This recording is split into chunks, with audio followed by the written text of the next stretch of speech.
আসসালামু আলাইকুম রহমতুল্লাহি ওয়া বারাকাতুহু। আলহামদুলিল্লাহি ওয়াহদাহু ওয়াসসালাতু ওয়াসসালামু আলা মান লা নাবিয়্যা বা'দাহু, আম্মা বা'দ।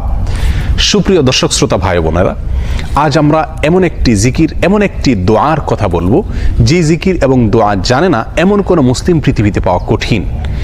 বলতে গেলে আমরা সকলেই এই দোয়া, এই জিকিরটি জানি, এই বাক্যটি মুখস্থ আমাদের আছে, কিন্তু এই বাক্যের যে ওজন, এই বাক্যের যে ওয়েট, এই বাক্যের যে গুরুত্ব, সেটা আমরা হয়তো অনেকেই উপলব্ধি করতে পারি না। মুস্তাদরাক হাকিমে আবু সাঈদ খুদরি রাদিয়াল্লাহু তাআলা আনহু থেকে বিশুদ্ধ সূত্রে বর্ণিত এক হাদিসে নবী করিম সাল্লাল্লাহু আলাইহি সাল্লাম ইরশাদ করেছেন, একবার আল্লাহর নবী মুসা আলাইহিস সালাতু ওয়াসসালাম আল্লাহর কাছে দরখাস্ত করলেন, আল্লাহর কাছে আবেদন পেশ করলেন। তিনি আল্লাহর সঙ্গে সরাসরি কথোপকথন করতেন, সেজন্য কালিমুল্লাহ বলা হয় তাকে। আল্লাহর সঙ্গে সরাসরি কথা বলতে গিয়ে একবার তিনি আবেদন করলেন, আল্লাহ আমাকে আপনি একটি জিকির, একটি দোয়া শিখিয়ে দিন, যে জিকির, যে দোয়া আমি সব সময় পাঠ করব, সব সময় আমল করব। আল্লাহ সুবহানাহু ওয়া তাআলা তখন মুসা আলাইহিস সালাতু ওয়াসসালামকে বললেন, কুল লা ইলাহা ইল্লাল্লাহ, হে মুসা আপনি লা ইলাহা ইল্লাল্লাহ এই দোয়াটি সবসময় পাঠ করবেন, এই জিকিরটি সবসময় পাঠ করবেন, এটা আপনাকে আমি দিলাম। মুসা আলাইহিস সালাতু ওয়াসসালাম কিছুটা আশ্চর্যান্বিত হয়ে আল্লাহ সুবহানাহু ওয়া তাআলাকে বললেন, আল্লাহ লা ইলাহা ইল্লাল্লাহ এটা তো এমন একটি বাক্য, এমন একটি জিকির, এমন একটি দোয়া যেটা সকলেই বলে, সব মানুষই বলে।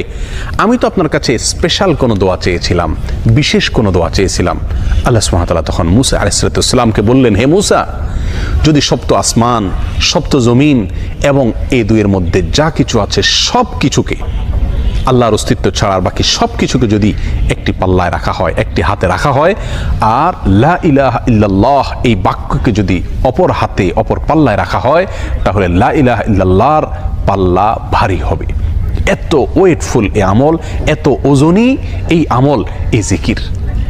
অর্থাৎ আল্লাহ সুবহানাহু ওয়া তাআলা মুসা আলাইহিস সালাতু ওয়াসসালামকে যে বার্তা দিলেন সেটি হলো, লা ইলাহা ইল্লাল্লাহর চাইতে ওজনী, এর চাইতে ওয়েটফুল, এর চাইতে ভারী, এর চাইতে শ্রেষ্ঠ, এর চাইতে মর্যাদাপূর্ণ কোনো জিকির আল্লাহর জমিনে আর নাই।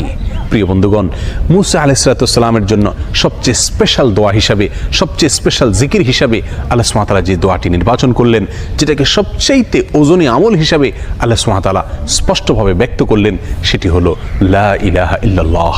অথচ এই লা ইলাহা ইল্লাল্লাহ এটাকে আমরা খুব সাধারণ একটি জিকির মনে করি, খুব সাধারণ একটি দোয়া মনে করি, আমরা বিশেষ আমল খুঁজে বেড়াই। অথচ এর চাইতে বিশেষ, এর চাইতে স্পেশাল কোনো আমল আল্লাহর জমিনে আর হতে পারে না। জিকিরের মধ্যে যত জিকির আছে, যত দোয়া আছে, যত আমল আছে, সমস্ত জিকিরের ভিতরে সবচেয়ে শ্রেষ্ঠ, সবচেয়ে ওজনী আমল, সবচেয়ে ওজনী জিকির হলো এই লা ইলাহা ইল্লাল্লাহর জিকির। মিজানের পাল্লায় কিয়ামতের দিন যখন আমার নেকামল মাপা হবে, তখন আমার নেকামলে শুধুমাত্র লা ইলাহা ইল্লাল্লাহ এর আধিক্য